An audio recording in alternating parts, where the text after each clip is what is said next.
Agod Moed Raboisai. L'ilui nishmat Binyomin Rosenfeld. Last year, Akash Baruch Hu sent a shliach all the way at the end of Sukkah. A human being, I don't know if he's a human being, a rat that caused Klal Yisrael tremendous pain and aggravation for a whole year. And now, in the beginning of Sukkot, the most appropriate time, HaKadosh Baruch Hu, through that shliach, sent us a tremendous simcha.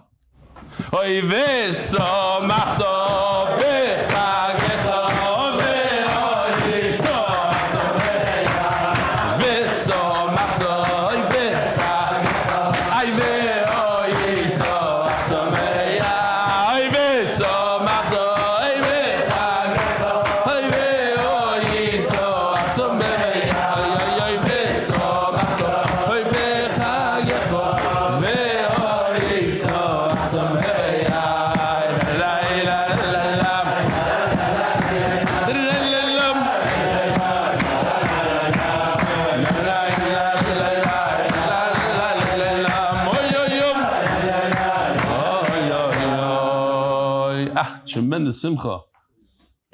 Can Yovdu Kol Yivecha Hashem? Amen. Want to welcome all the guests. See, we have a few chashuv guests. What's your name, Tzaddik? Mordechai. Serving in the army? Where? Fear, but what? Be'eze ir? B'tzafon, ba'aza, ba'zeh, local. West Bank. Yofi. Shelcha b'atzlacha. Thank you for coming. Who else? We have some people that are not allowed to talk. It's still yontif for them. You're serious. You're not allowed to. Guy with the hat. It's a simon. He's wearing a hat because it's still yontif. We don't want to introduce him now on camera. All right. Anybody else is a major guest? Oh, Shalom Aleichem. What's your name? Yo, what? Oh, really? Psh. You're not a guest. Okay, that's it. That's your order for today. Great. You guys, you, Shalom Aleichem, straight ahead. You're not a guest? Yeah. You are a guest. Yeah. What's your name? Neria. Neria what? Cat. Ooh, you're on the screen. Wow, so uncomfortable. And the guy next to you is not a guest. You've been there, no? Yeah, Mary Kadosh. Mary Kadosh. I didn't ask you for your name. Now we know Mary Kadosh. Shout out to Mary Kadosh and the whole Kadosh family. Shkoyach. Thanks for coming. Rav Eli said very, very long daf today, so we're going to have to... I just want to show you this for a second. This is our... I don't know if I did. Did I show this already in the Hebrew? This Shamshi Shlafrak. This is the first time I've seen somebody with that poster. It's me and Reb Sruling Bornstein. So, Yishkoyach Shamshi. We had the poster here. We had to show you. This is mamish like... Achtos at its fullest, like on the other side, like separated, or you could go like this. Where is that one? Here, this is a little bit better. I like that one better. What else do we have here? Michael Chesel, I showed you, right? Okay, good. So Rav Eli, just to remind the Olam, even though tomorrow we don't have an official breakfast, but the shir is at 10 o'clock because it's HaMoed. There's a longer davening. We're davening, a bunch of us davening here in the shul behind us at 8:30, so approximately 10 o'clock shir right here. Motzi Shabbos, 9:30 in the Sukkah. I think pizza is being served.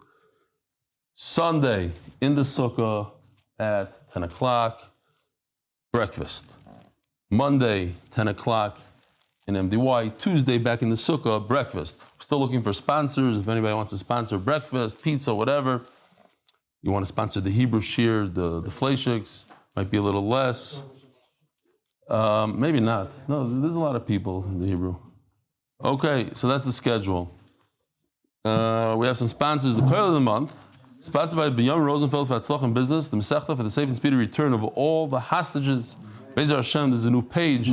Maybe I heard them saying, I heard the Netanyahu say that he offered whoever gives up a hostage to let him out scot-free to a different country, just return, you don't have any pressures. Hopefully, maybe this is a new page for them. The Parnassa Chodesh, Nishma Zechraya ben Moshe, Eli Stefansky bas Yosef. Parnassa Chodesh, Binyomin Rosenfeld, for all the zchusim that come from supporting limud HaTorah. Parnassa Chodesh, health and strength for Rav Eli, and one of my favorite people, he told me I could stick it in there, so I'm going to say, that's health and strength for an athlete who has problems with his elbow, health and strength. Parnassa Chodesh, Lak family, Lakewood, New Jersey, because Torah is the best Segula. Parnassa Shavua, Yosef and Chaya, Sara for Parnassa Berevach. Parnassa Yoy, Lidin Nishmat Ytzchak, Aiyzik ben Yosef. And the art of the month is zchusim for Rebellion, the whole MDY staff to continue to make Torah so enjoyable for so many. Yishkoyach Rabboisai for being here. We are holding Daf Kuf Yud Daled Amud Aleph. Itmar. By the way, I did this shir before on Erev Yontiv in 15 minutes. No jokes, no stories. We just read. Let's see if you can do it again. Those of you who don't appreciate this shir, you could go. There's plenty of other shir that are boring as anything. You could go. You don't like it? Go. Here, the door is right over there, Tzaddik. Itmar, Kinyan, Aremosai Choizer. So we're talking about Kinyan Chalipin. To remind the Olam here, guy wants to purchase something he can't lift, so do a Kinyan Chalipin. What does he do? He takes a handkerchief, preferably after he blew his nose on it, and he gives it to the guy. Now, believe it or not, you see the clock is ticking? He has an opportunity to retract. He says, give me back my handkerchief, and he takes it back.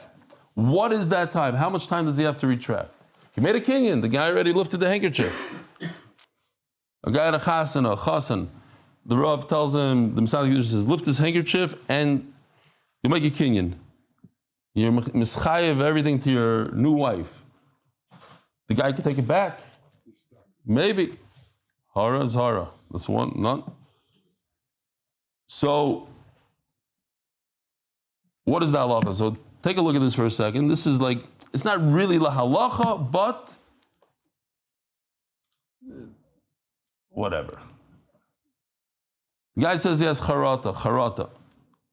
Up until what point could he have charata?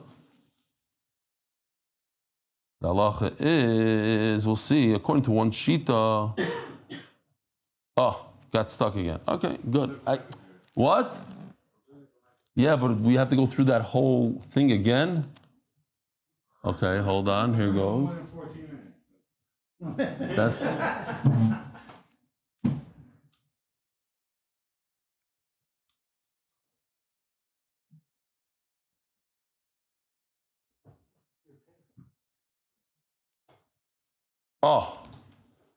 When he stands up, according to one shita, it's over. Standing up. Okay, to remember, standing up. Kinyan Arei Mosai Choizer. Rabbi Omar calls man shiyoshim.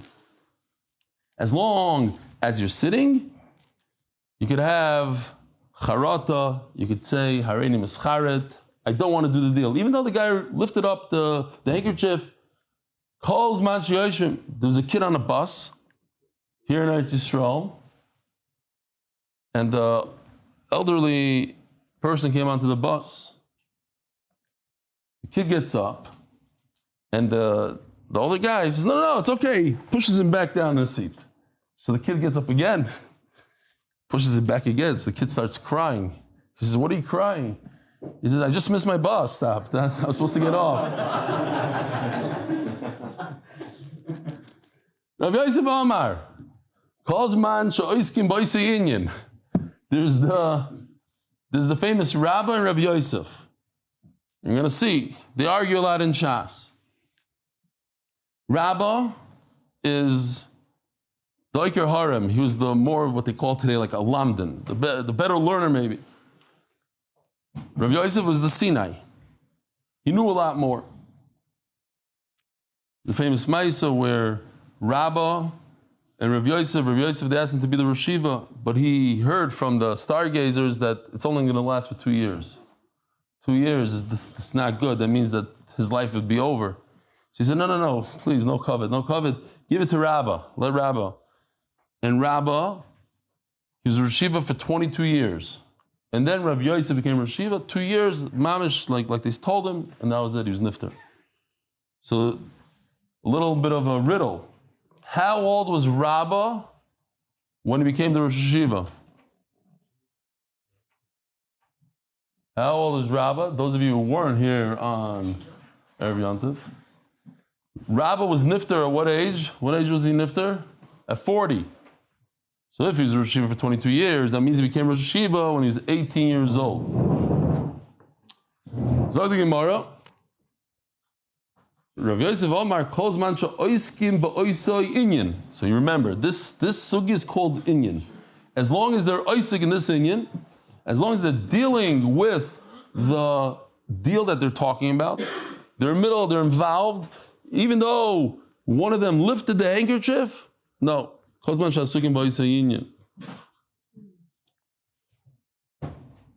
We have a guy by the name of Zechariah Paf. He does locksmith. Zechariah Manulan. So he told me it's a ma'aser shoyik. I asked him afterwards. He has guests, and they were talking lashon hara at the meal. So he screamed out. He goes, "Does anybody here know what pidyon ma'aser sheni is?" And the guy goes, kids said the lashon hara was over. He decided to chop something from the shear and just throw it in there. And then they started discussing. Sometimes it's kedai to change over this conversation. Go to the next conversation. Next. Omar Rav Yosef, you will see the di mistabra. So nachamol, you have Rabbi who says as long as they're sitting, and Rav Yosef says as long as they're in the same minyan. Says Rav Yosef, I can prove to you that I'm right. When 3 people came in to visit a sick person, Ratzu Kaisvin, Ratzu Oisindin. If they want, they could act as Eidim. If they want, they could act as Dayanim. Dayanim will just say straight out. What is an Eid? Eid means that he testifies that this is what he heard. He heard this sick person saying that so-and-so should get the nechasim. What does a dayan do? A dayan paskins. You get the condo, you get the Ferrari, you get $1 million in the bank. He divides it. And once he divides it, what happens? It's a division. And if you say, in fact, that it has to do with sitting and getting up, how could the dayan paskin say you get the condo and that's it? It's a done deal. He gets the condo. What happens if the guy gets up, or the guy takes it back? He says, I don't want the condo to go to that guy. Even though there's a kinyan, there's a handkerchief done here, it's up. It only finishes when they get up. But if they're still sitting there, then the sick guy can take it back. So how could you establish a Yerusha based on this kinyan when it's not over yet? So what are you going to say? Maybe they did get up. Okay? So let's see. Maybe the sick guy is going to take it back and say, no. Why would he say no? So Stam, now throw this in. The guy goes up to Shemayim, he sees there's like a whole call center. It's a massive call center. Calls are coming in every 10 seconds. He says, what is this? He says, this is where they answer calls for all the people in this world that need stuff. This guy needs kids, this guy needs Parnassa, this guy needs help. They're picking up calls. When they go next door, there's the packaging facility. This is where, what's this? This is where they send people their packages. This guy needs a couple $100 for this guy, for Yantiv, a couple of this, safer, whatever they need. Next room, there's 2 people sitting there by the phone. What's this? Oh, this is This is the call that is made after you receive the package, the thank you. This is two people for the whole entire world. Because nobody really bothers to say thank you. This guy is on his deathbed. He says, oh, you get my condo, you get this. And they look at him and says, just a condo? Why does he get the $1 million? Okay, you know what? Forget it. None of you. Next, charata. Yes, charata. Say thank you. Say be appreciative. No. Maybe. Says the Gemara. I said this over. What does Rabbi Yosef gain by this question? What does Rabbi Yosef say? Rabbi Yosef says, as long as they're still dealing with that parsha, whatever it is, with the Yerusha, a person can take it back, even though so what's the difference if it's sitting or ba'oisai inyan?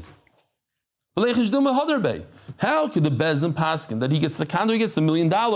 Maybe the giver, the guy that's sick, is going to take back what he said. He's not happy now. Nobody said thank you to him, so he's going to take it back. And they didn't even go on to the next conversation yet.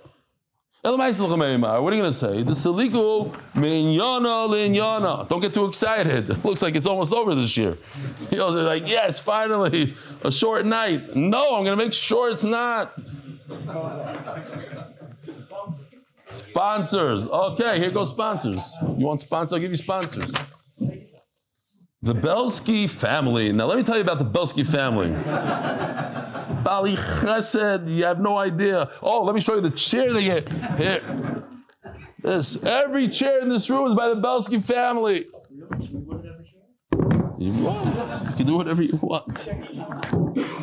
In memory of Simcha Beryl, David Shalom Ben Avram Moshe, and by Kidnovations LLC in honor of my uncle Rebbe Cholim Pressman and Fischel. It should be a zchusim for Akiva Simcha Ben Fayga, it should for Rav Eli Chaya, and a thank you to Rebbitzen Stefansky for selflessly giving up her husband for the cloud. It should be zchusim for a year filled with mazel, bracha, hatzlacha, Parnassa, berevach, and refuah. So says the Gemara, so obviously according to Rabbi Yosef, you have to say that they already moved on to the next topic. That's why it's locked in. Once you move on to the next topic, it's over. You can't regret. Hachanami, the klam of ahada yasivu. I don't understand the kasha chlal. So it's talking about a case where it's locked in according to Rabbah. Why? Because they got off their chair. Once they get up, they stand up, it's over. Okay, next.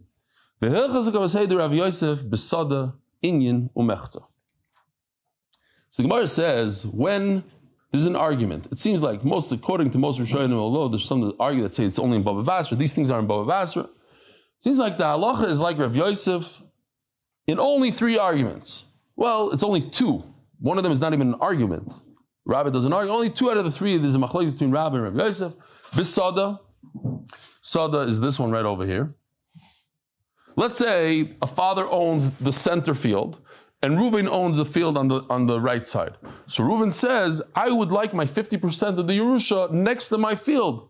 It's much easier for me now to plow. I just go one thing with the tractor, and that's it. Well, I don't want to go to the other side of the field. So Rabbi says he's right. Why? What does the other guy care? What does Shimon care? If he's insistent not to do that, it's a zdaimi kind of way to live. And we don't, says Rabbi. We can force a guy not to act like a zdaimi. Rav Yosef says no. He has the right to say, I don't want you to get the field next to you. There's different mazel in the field. I think the part, I should get the one next to you and you get the other one. Okay? The halach is like Rav Yosef in that case. Inyan. What's inyan? Our sugya. A sukim bois inyan. It doesn't go chalipin. The kinyan chalipin is locked in. Not when you get off your chair, not when you stand up, rather when you're done with that topic. Umechza. Mechza, very interesting. Mechza is when a husband tells his wife and children, he says about himself that he is dying and he wants his wife and children to get a Yerusha. How much do we give? Let's say there's 4 children and 1 wife. So if he says, I want the wife and the children to inherit, so you could think that each one gets 20%, divide the entire thing by 5, get 20%. Rav Yosef says no. The wife gets 50%, and the children get 50%. Let the 4 children divide the 50%. So I want to show you, because we have some time, fascinating story in Avodah Zarah, the Amud Beis. It says mamish this halacha over there, but it's a great story. It's one of the classics in Shas. So the Gemara says like this. I'm reading it out loud. Whoever wants to read with me here. It's Pradlik Ketir Bar Shalom. Ketir Bar Shalom Mai. Who's this Ketir Bar Shalom? There was the Caesar who hated Jews. He told the important people in the kingdom, so he has like a little, what do they call it, like a wart or something on his leg. Should he live with it, or should he just cut it right off and he won't be bitzar? Chop it off and live. In other words, if you have Jews, they're a pain in the leg, chop them off, get rid of them. So this Ketir Bar Shalom wasn't Jewish. He gets up there and he says, it's not a good idea. You're not going to be able to kill the Jews. My Kamar, he gives them a whole drasha. Okay, just like you need wind from all directions, you need klais. Void. It's not a good idea. I'll tell you why. They're going to call you a chopped up kingdom. Interesting. His name is Shalom Bar Ketia, Bar Shalom Ketia, because of this line. He used the word Ketia, so he's known as Ketia, I think. Also for later on. So the king says, oh, you're saying very good. There's one problem. If you're right, I'm going to have to kill you. Why? Because you can't beat the king. I just lost the fight. I'm going to have to kill you. You're saying very good. Miu called the Zachi, Malka, Shadule, the Kamonya, Khalila. Got to throw you into like some sort of dirt, whatever. Kids, you're a dead man. So they're bringing him to kill him. As they're bringing him to kill him, so one of these fancy women scream out to him, how are you going to go? You're going to die now and you're not going to pay your taxes? He understood exactly what she meant. Here again it says kata. That's maybe why his name is Kati again. He gave himself a bris milah by jumping on a sharp stone. Omar, Yehovah's mechsi chalfes. I gave my taxes. That was his taxes. Chavez v'avers. So they kept on bringing him. Kishadulei. Omar. As he's walking, he says, Kol nichsoi l'Rebbe Akiva v'chaveirov. I'm giving all my belongings to Rebbe Akiva and his friends. No. So that's our sugya. Person says, I'm giving everything to my wife and my children. What does that mean? We said 50% to the wife, 50% to the children. Says Rebbe Akiva, since he said, I'm giving everything to Rebbe Akiva and his friends, the male Rebbe Akiva gets 50%, and all the friends get 50%. Again, the Torah says, Aaron and Banov. So Aaron gets 50%, and the rest he divides between the children of Aaron. So there's a heavenly voice that said, you are welcome to Olam Haba. And this is the kicker, and this is something we have to remember for the rest of our lives. A very famous Gemara. It's actually 3 times in 3 different stories in Avodah Zarah. Bacha Rebbe started crying. V'amar, Yesh koina ilamai b'sha achas, v'yesh koina ilamai b'kama shanim. There are people who work their entire lifetime to achieve Olam Haba. There's nothing wrong with that. But there are people that with one moment, one act, it doesn't matter what it is. There's many people that was zoicha for one maisa, one unbelievable act. You can be zoicha to the same Olam Haba as the guy that's working his entire life. This Ketir Bar Shalom who saved all the Jews in 5 minutes, and he gave himself a bris milah, and he gave away everything to the Gal Hadar, to the greatest Tana that ever lived, Rebbe Akiva. That person, and within a moment, fleeting moment, was zoich to Olam Haba. We could also take that as a musaf for ourselves, There are some things come up in our lives once in a while. It's rare, but it comes up. And if you act in a certain way, and you do a certain thing, Zog the Gemara, Ha'isha es bina. So let's see the Mishnah. It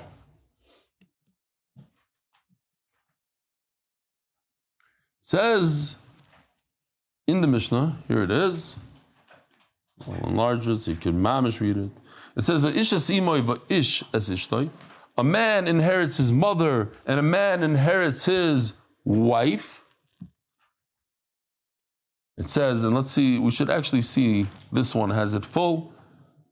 It says before in the Mishnah. If the Mishnah would stop right over here, I would know it all. It says that a man inherits his wife, noichel v'loy manchil. He doesn't give, his wife doesn't take from him a Yerusha. He takes his wife's and he doesn't give his wife.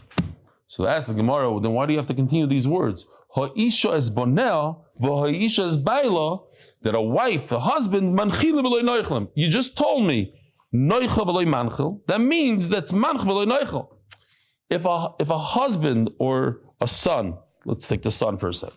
A son inherits his mother, but she doesn't inherit him. So then why do you have to say, a mother does not inherit her son, but she does give it to the son? It's the same thing repeated. Says the Gemara, why do I need that again? I just read it. You're right, it's completely extra. But it's teaching us a big chiddush. The isha is bina dumya, the isha is baila. That a woman with her son is similar to a woman and her husband. What does that mean? Ma isha is baila. So we had the sugya of Roi Kibemuchzuk here. We have a father-in-law all the way on top, the Shver. He owns 23 cities. And there's a couple. The wife is the Shver's daughter, right? The wife is the Shver's daughter. Now, what happened was, take a look, the wife died first. This is the case where the guy is very upset. The son-in-law is upset because now he's not going to get the father-in-law's Yerusha. He's waiting. I'm not kidding. I was once involved in a shidduch, and they asked, so, do they have money? So the guy said, I'm not making this up. He says, they don't have money now, but they will have as soon as the grandfather dies. Like that's okay. Like they're waiting. Halavai should die soon. We'll have money. Okay. But it didn't work out the way he thought it was going to work out. His wife died first. And a wife doesn't inherit in her grave. In other words, if she would inherit while she's dead, she would inherit her father, so maybe the husband would come and take that Yerusha. But what happens in this case, take a look, after the Shver dies, everything goes directly to the grandson. It doesn't pass the husband at all. So just like when we say that a wife doesn't inherit in her grave to give it to her husband, afishas bena in a ben yerjes imoy bakever lahanchil laachim inoav. So now let's take a look. Very, very simple stuff. There's a guy that had two wives. One of the wives on the left, wife number 2, she has a brother. Okay. This guy in the middle, he had sons from both wives. So those sons are called what? Brothers. They're brothers. They're half brothers, but brothers from a father. They shared the same father. The middle guy. Okay, take a look what happened. One of the brothers dies. And then his mother dies. So since the brother died before the mother, had the mother died first, what would happen? It would go to the son. And if the son died then, where would the Yerusha go to? To his brother. Let's say there's no father on top. Let's forget the father on top. He died. We should really kill the father on top, Dave. I don't know if you could turn him sideways, make him a little gray. Fine. while we're doing this, he'll take care of him. He's good at killing people like that. Oops. Oh, let me just show what happened. Hold on, before you change it. So the mother died. In this case, since the mother died after one died first. It's step one, the kid died. Step two, the mother died. In this case, where does the Yerusha go to? It does not go to the brother. It goes to her brother. To her own brother, not to the brother on the bottom. It doesn't go to the Yerish's brother. Why? Because the guy that says the number one by him, he doesn't inherit his mother in the grave. To give it over to his own brother, HaMoed. So rather it goes to the mother's brother. So let's see inside. The guy that says number one by him, he doesn't inherit his mother bakever to give it to the brother with the payas. Well, they both have payas, I see. The HaMoed, the guy on the bottom right, he doesn't get it. His uncle gets it instead. Oh, do you guys see? He's dead. The guy on top, the Av, Dave did a great job murdering him. The guy was mamash alive and well, but he wasn't good for the sukkah, so we had to get rid of him. They say that Reb Chaim Volozhiner made peace with Hasidim, and they asked him, why would you make peace with Hasidim when your Rebbe, you held so much of the Vilna Gaon, he made a little bit of a fight with them. So he said, I'll tell you, Marshall, there's a bunch of brothers that are fighting. They're in a fight. Unfortunately, we didn't discuss it enough, but a lot of times when do brothers fight? Yesh Neichlin, because of Yerusha. That's when brothers, unfortunately, if it's not done well, there's not a good will, etc., there's fights.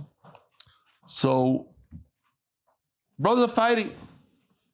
And then, it doesn't work in this case, in this story. And then the father goes and marries another woman who brings in children into the second marriage.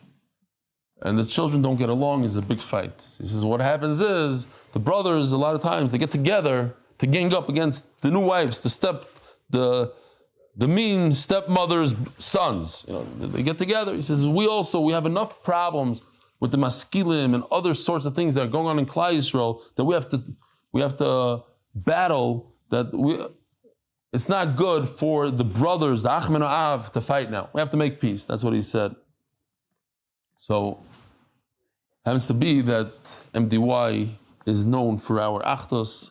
We have, even if you look in this room, we have Hasidim here, we have Yerushalmis, we have Rabbanim, we have anti-Rabbanim, we have all sorts of people here. But L'mais, at the end of the day, we have Achtos and we have Shalom. Especially, it's known that Sukkahs, famous Vard, but I like to say it, I think it was, who says that? Rizal, that a Sukkah has to be 2 walls and a tefach, and that's a symbol. What are you showing? The anti-Rabbanim?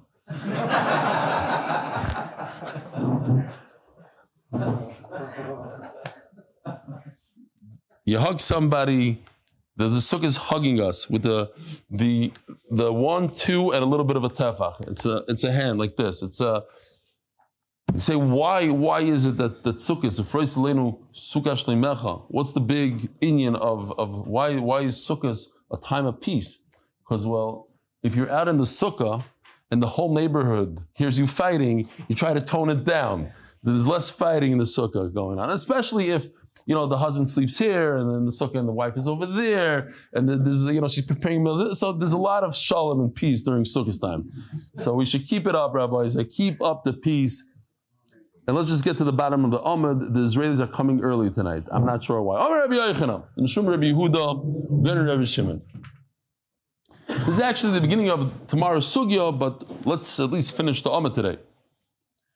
Dvar Torah ha'av yereshes benoi v'isha yereshes benah. This is crazy. It's unlike anything we learned until now.